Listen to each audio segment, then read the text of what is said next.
पत्नी और 2 बच्चों के साथ हरिपुर गांव में रहता था। वो गांव के साहूकार के पास मजदूरी करता था। भोला ने अपनी बहन की शादी के लिए साहूकार से कर्ज लिया था, जिसका भुगतान वो साहूकार को कई वर्षों से कर रहा था। भोला भगवान शंकर की बहुत पूजा करता था। ऐसे ही एक दिन मंदिर में शिवरात्रि का भव्य आयोजन था। वो पत्नी और बच्चों के साथ मंदिर पहुंचा, पर साहूकार भी वहां मौजूद था।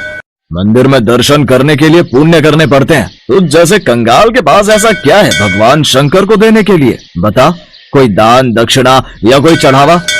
भोला उदास मन से पत्नी और बच्चों को लेकर वापस घर की ओर चल पड़ता है। तभी कुछ खाने को दे दो, बड़े जोरों की भूख लगी है।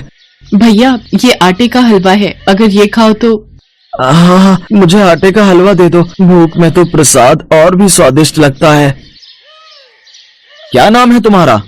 मेरा नाम शिवा है। मैं काम की तलाश में हूँ। क्या आप मुझे कोई काम दे सकते हो? मैं कुछ भी कर लूंगा। पर मैं तो खुद एक गरीब मजदूर हूँ। गांव के साहूकार के पास मजदूरी करता हूँ। मैं तुम्हें भला क्या काम दूंगा? भैया, मुझे कोई भी काम दे दो। बदले में मुझे पैसे नहीं, बस रहने की जगह दे देना। भोला शिवा की मजबूरी देख हाँ कह देता है। अगले दिन से शिवा वहीं रहने लगता है और घर के काम में मदद करता था। एक दिन भोला अपनी पत्नी माला से बोला, माला, शिवा हमारे लिए इतना सब कुछ क्यों कर रहा है? बच्चों के लिए भी ये इतना दूध, फल, सब्जी सब ले आता है, पर कब तक हम इससे बिना पैसे दिए काम करवाते रहेंगे? तुम एक काम क्यों नहीं करते? साहूकार से कहकर इसे भी अपने साथ काम पर लगवा लो। वहाँ तो इसे काम के बदले पगार मिल जाएगी। भोला को माला की बात सही लगी। वो शिवा को लेकर साहूकार के पास जाता है और काम दिलवा देता है। शिवा भोला के साथ अब खेतों पर भी काम करने जाने लगा। साहूकार शिवा को जो भी पगार देता, वो पैसे शिवा भोला को जोड़ने के लिए रखवा देता था। भोला कई बार शिवा से कहता कि वो अपने पैसे वापस ले ले, परंतु शिवा उसे कहता कि जब वक्त आएगा ये पैसे तभी काम आएंगे। एक दिन साहूकार भोला और शिवा को किसी काम से दूसरे गाँव भेजता है। रास्ते में रात हो जाती है। जंगल का रास्ता था। तभी एक शेर के दहाड़ने की आवाज आती है। भोला घबरा जाता है।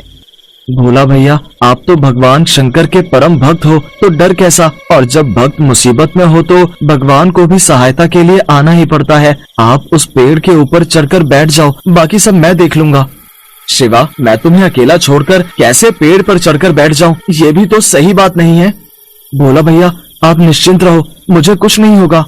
भोला जैसे ही पेड़ पर चढ़ने के लिए मुड़ता है, वो देखता है कि शेर उसके सामने खड़ा है। भोला शेर को अपने सामने देख डर जाता है और आंखें बंद करके ओम नमः शिवाय का जाप करने लगता है। शिवा भोला के आगे आ जाता है। शेर शिवा को थोड़ी देर तक देखता रहता है और बिना कुछ कहे जंगल की ओर चला जाता है। भोला और शिवा दोनों घर आ जाते हैं। भोला पूरी रात उस घटना को याद करता रहता है। अगली सुबह जब वो सोकर उठता है तो शिवा घर पर नहीं था। भोला आसपास में पूछता है, पर शिवा का कहीं भी पता नहीं था। वो साहूकार से जाकर पूछता है। वो तो सुबह ही मेरे पास आया और मेरे से बोला कि अमरनाथ यात्रा पर निकलना है, इसलिए वो अपना हिसाब कर गया। भोला घर आता है और सारी बात माला को बताता है। माला भी सुनकर बहुत हैरान होती है कि अचानक बिना बताए शिवा अमरनाथ की इतनी लंबी यात्रा पर कैसे निकल गया। भोला को कुछ समझ नहीं आ रहा था। उसी रात को सपने में भगवान शंकर भोला को दिखाई देते हैं। भोला, उठो, तुमने मुझे पहचाना नहीं? मैं ही तुम्हारा शिवा हूँ, जिसके बारे में तुम चिंता कर रहे हो।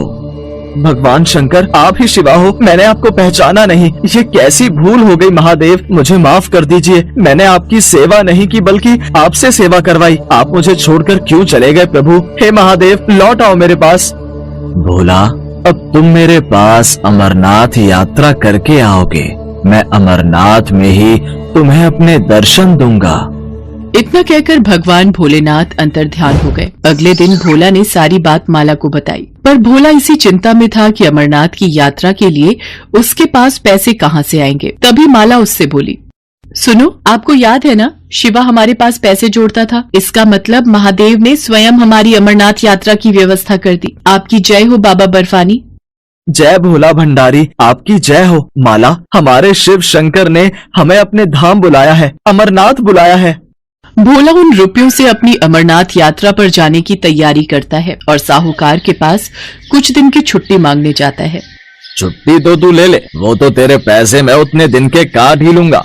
पर ये बता, तू अमरनाथ की यात्रा के बारे में जानता भी है? पता है कितनी दूर है अमरनाथ धाम? पैसा, कपड़ा, खाना पीना, पूरे परिवार के साथ तू कैसे अमरनाथ की यात्रा कर पाएगा? बहुत कुछ देखना पड़ता है। वहाँ पर पूरा पंजीकरण होता है। पूरी तरह से स्वस्थ मनुष्य ही अमरनाथ की यात्रा कर सकता है, नहीं तो रास्ते में ही रोक देते हैं। और तू ठहरा एक गरीब कमजोर, 2-2 दिन तो तू रोटी नहीं खाता। रास्ते में गिरकर बेहोश हो गया तो वापस भेज देंगे। देख, मैं भी अमरनाथ जा रहा हूँ अपने परिवार के साथ। देख लियो, मैं अमरनाथ की पूरी यात्रा करके ही वापस आऊंगा। भोला अपने परिवार के साथ अमरनाथ की यात्रा के लिए निकल पड़ता है। उधर साहूकार को भी अपने परिवार को लेकर अमरनाथ की यात्रा के लिए जम्मू निकलना था, पर किस्मत को शायद कुछ और ही मंजूर था। 75 वर्ष से ज्यादा उम्र होने की वजह से साहूकार के पंजीकरण को स्थगित कर दिया गया। साहूकार ने मन में सोचा, भगवान शंकर ने शायद मुझे सबक दिया है कि उनकी यात्रा के लिए कोई गरीब या अमीर नहीं होता। वो जिस पर कृपा करते हैं वही उनके दर्शन कर पाता है। शायद भोला उनका मेरे से भी ज्यादा बड़ा सेवक है, इसलिए उसे अमरनाथ यात्रा पर जाने का शुभ अवसर प्राप्त हुआ। मैं ये क्यों नहीं समझ पाया कि भगवान तो प्रेम के भूखे हैं। उन्हें धन दौलत, बड़े बड़े पकवानों से कोई मतलब नहीं। उन्हें कोई एक सूखी रोटी भी खिला दे तो उसमें भी प्रसन्न हो जाते हैं। शिव शंकर, मुझे माफ कर दो। मैंने उस गरीब मजदूर की गरीबी का हमेशा फायदा उठाया। बस एक बार भोला यात्रा से वापस आ जाए, फिर मैं खुद उससे माफी मांगूंगा। भोला माला और बच्चों के साथ पहलगाम पहुंचता है। वहां से वो पैदल ही यात्रा शुरू करता है। जय बम भोले का जाप करता हुआ वो आगे बढ़ता रहता है। चलते चलते बच्चों को भूख लगती है। रुको तुम लोग, यहाँ इस पत्थर पर बैठो, मैं किसी से पूछता हूँ। सुनिए भैया जी, यहाँ खाने के लिए कोई सुविधा मिल जाएगी? अरे भाई, ये अमरनाथ श्रद्धालुओं के लिए लंगर कमेटियाँ जी जान से पलखें बिछाकर उनका सत्कार करती हैं। खाने पीने से लेकर सोने तक की सुविधा उपलब्ध करवाई जाती है अमरनाथ यात्रा के लिए। आओ, मैं तुम्हें वहाँ का रास्ता बताता हूँ। भोला ने अपनी यात्रा को भगवान भोलेनाथ के भरोसे शुरू किया था और उसे पता था कि वही उसकी ये यात्रा पूरी करवाएंगे। व्यक्ति भोला को लेकर जब लंगर कमेटी के पास पहुंचता है, भोला ने देखा अमरनाथ यात्रा में लोग जगह जगह खाने पीने और सोने की सुख सुविधाएं दे रहे हैं। अमीर भक्त इस कार्य में दान दक्षिणा देकर अपना योगदान देते हैं। सुबह के समय लंगर कमेटियां श्रद्धालुओं की भूख और प्यास को बुझाती हैं और रात होते ही लंगर स्थल धर्मशाला में तब्दील हो जाते हैं। श्रद्धालुओं को बिस्तर और सर्दी से बचने के लिए बुखारी भी मुहैया करवाई जाती है। अमरनाथ यात्रा के लिए उन्हें 5 पड़ाव पार करने थे। पहला पड़ाव पहलगाम उन्होंने पार कर लिया था। बापू, अभी हमें कितनी और यात्रा करनी है? अभी कितनी दूर है अमरनाथ की गुफा? नमन, पहला पड़ाव पहलगाम में अभी हम हैं। अभी हमें चंदनबाड़ी, शेषनाग, पंचतरणी पार करना है। उसके बाद 5वां पड़ाव अमरनाथ की गुफा है, जहां बाबा बर्फानी भोलेनाथ के शिवलिंग के दर्शन होंगे। मतलब अमरनाथ की यात्रा के रास्ते में 5 पड़ाव आते हैं? हाँ छाया बिटिया, पर भोले बाबा का नाम लेते जाओ तो ये रास्ता आराम से कट जाता है और ये 5 पड़ाव भी पार हो जाता है।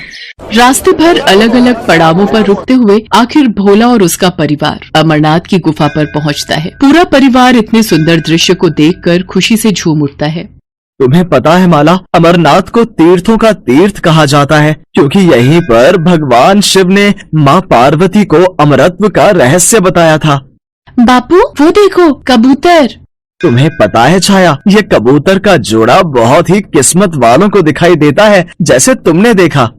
सब मिलकर अमरनाथ बर्फानी शिवलिंग के दर्शन करते हैं। भोला हमेशा याद बनकर रहने वाली अनमोल दृश्यों वाली अमरनाथ यात्रा करके खुशी खुशी गांव वापस आ जाता है। साहूकार भोला से अपनी गलतियों के लिए माफी मांगता है और उसे अच्छी पगार देने लगता है। दिल से भगवान शंकर के आशीर्वाद से भोला की जिंदगी में खुशियां आ जाती हैं।